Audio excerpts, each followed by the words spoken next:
You've been searching for them, maybe for years. You've felt the pull, that inexplicable, almost irrational certainty that somewhere out there is a person who will finally make the disconnection stop, someone who will see you completely, someone whose presence will feel like coming home to a place you've never been, and maybe you've already met them. Maybe it wrecked you. Maybe the connection was undeniable and the separation was devastating, and you've been trying to understand it ever since. Reading, feeling, praying, waiting, doing everything the teachings say to do. And still, something remains just out of reach. But what if the search itself is the misunderstanding? What if the twin flame isn't a person you're waiting for, but a state of being you've been running from? Bashar says something about this that most people in the twin flame community aren't ready to hear. And once you hear it, really hear it, the entire framework shifts. Not in a way that takes the magic away, in a way that gives you the only kind of power that was ever real. What if the twin flame connection isn't about finding the right person? What if it's about becoming the right frequency and discovering that you already are? If this is already landing somewhere in you, if something in your chest just shifted even slightly, you found this channel for a reason. We don't do surface level here. We don't do spiritual comfort food. We go all the way in. Hit subscribe and stay close. This is exactly the kind of content we exist to create, for exactly the kind of person you are. Here is what Bashar actually teaches about resonance and why it changes everything about the twin flame conversation. You are not a body moving through a world, attracting things to you like a magnet pulls metal. That's a useful metaphor, but it's incomplete, and its incompleteness is exactly what keeps people stuck. Bashar is precise about this. You are a consciousness vibrating at a specific frequency. And your reality, every relationship, every circumstance, every person who walks into your life, is a direct reflection of the frequency you're broadcasting. Not what you want, not what you've asked for, what you are. Think of a radio. When you tune a radio to 98.6 FM, you don't hear static and then decide to attract 98.6 FM.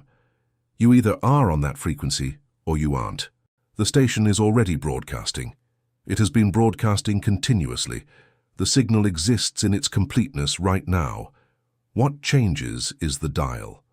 What changes is where you are tuned. Your twin flame, whatever that means to you, whatever person or archetype that concept points to, exists as a frequency, a complete, fully formed signal. It's not waiting to be conjured or called in or earned through enough healing. It's broadcasting right now. The only question is whether the dial of your consciousness is tuned to where that signal lives. And here is the part most people skip. The dial doesn't move through effort. It moves through being. It moves through embodiment. When you try to force the frequency, when you visualize with clenched fists and meditate through gritted teeth and repeat affirmations while secretly terrified nothing is working, you are not tuning the radio. You are fighting with it. Think about a tuning fork. When you strike a tuning fork at 440 Hz and hold it near another tuning fork at the same frequency, the second one begins to vibrate. Not because the first one tried, not because it worked hard or proved itself worthy. It simply was what it was, and the resonance happened automatically, inevitably, physically. This is not a metaphor Bashar uses loosely. This is the actual mechanics of how consciousness works according to the framework he brings through. Your state of being is a tuning fork. And the twin flame, the real one, the felt one, the one that transforms your life, responds to the frequency of who you actually are, not the frequency of who you're performing being in order to attract them. Your twin flame isn't a person. It's a frequency you forgot you were. Sit with that. Because the implications are enormous. Now here is where it gets uncomfortable and beautiful at the same time. And I want to offer this gently, because you deserve gentleness, and you also deserve truth.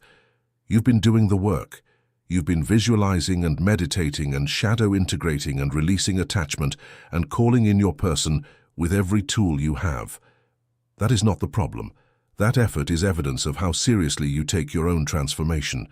It's not working against you. Not exactly. But there's something underneath the effort that might be. Bashar teaches that the emotion you feel while doing any practice is more important than the practice itself. Because the emotion is the frequency. And if underneath the visualization is a quiet, persistent terror that it's never going to happen, if underneath the affirmation is a voice that says, "But what if I'm the exception? What if I'm the one this doesn't work for?" then you are not broadcasting the frequency of the twin flame connection.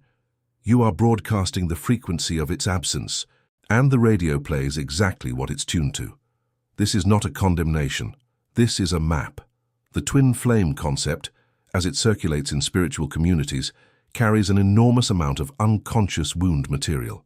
The longing, the separation, the runner-chaser dynamic, the idea that someone out there is your perfect mirror and your healing and your home all at once. These are beautiful ideas.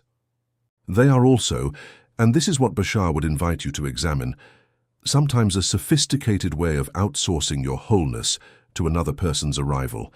And I say this with tremendous care because I understand it from the inside. I remember sitting with the twin flame teachings and realizing that a part of me had quietly constructed an entire theology around waiting, around someone else being the proof that I was lovable, that the frequency inside me was real, that I was, in the deepest sense, not alone. That realization was not comfortable. It was clarifying, because here is what Bashar is pointing to. The twin flame dynamic, when it's real, when it's transformative, when it actually shifts your life, is not a relationship that completes you. It's a relationship that reveals you. It's a mirror so precise and so unsparing that you finally cannot avoid seeing what you actually are. Which means, and stay with this, the twin flame experience is only possible when you are already operating at a frequency that can handle that level of revelation. It's not the connection that does the transforming. It's the frequency you had to become in order to access the connection. So what does that mean for where you are right now? Your twin flame isn't a person. It's a frequency you forgot you were. Here is the practical truth, the part where this stops being a philosophy and becomes something you can actually use today. Bashar consistently points to one thing when people ask about relationships, about manifestation, about why the things they most want seem to remain just out of reach. He calls it the state of being, and he's relentlessly specific. Your state of being is not your mood. It's not how you feel when things are going well. It's the underlying frequency that persists, even when you're not thinking about it. It's what you return to when you stop performing positivity. Most people working with the twin flame concept are trying to shift their state of being from the outside in. They're trying to feel whole by imagining the arrival of the person who will make them whole. But Bashar's framework inverts this completely. You don't become the frequency by getting the thing. You get the thing by becoming the frequency. Think about a key and a lock.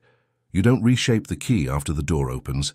The key has to already be the right shape, exactly, specifically, precisely, before the mechanism responds.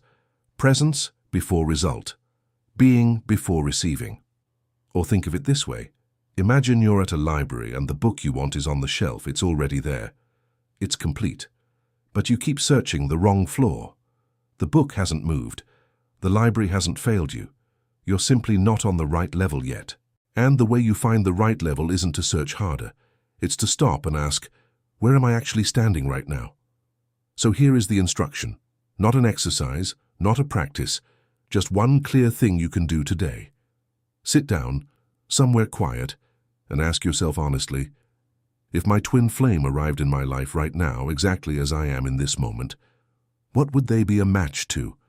Not what you wish you were, not the version of you after more healing, right now.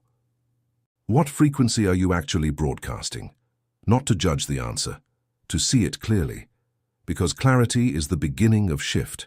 You cannot tune a radio you refuse to look at. The quantum shift Bashar describes, the one that can happen in minutes, not years, is not about changing who you are. It's about recognizing who you always were, underneath the fear, underneath the performance, underneath the waiting.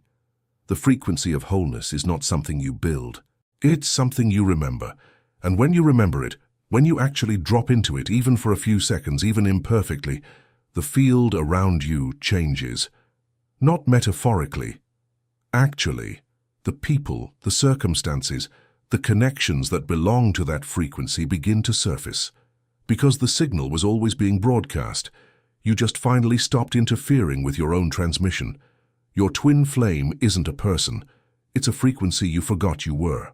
You came into this video searching for something. Maybe you framed it as answers about twin flames, about Bashar, about how to finally make this work. But underneath that question was something older and quieter and more honest. You wanted to know if you are enough, right now, as you are. Whether the wholeness you're reaching for is something real, something possible, something that belongs to you, not someday, not after more work, not when you've finally healed the last wound. Here is what everything in this framework points toward, when you follow it all the way to the end. You're not a broken person trying to attract a healed experience. You are a complete frequency that has temporarily forgotten its own signal. The twin flame, whether that's a person, a connection, a quality of aliveness you've been chasing, is not outside you waiting to be earned. It is the resonance that occurs when you stop abandoning yourself in the process of searching for yourself. Bashar's teachings don't tell you to wait. They don't tell you to try harder. They tell you to be fully, unapologetically, without audition, and to trust that the field responds to authenticity in ways that effort never accesses. The connection you're looking for is real, the love you're reaching toward is real, and the version of you that is a match to that reality is not a future project. Your twin flame isn't a person, it's a frequency you forgot you were. You haven't been searching for someone. You've been searching for yourself. Welcome home. You were never missing the connection. You were missing the memory of who you are.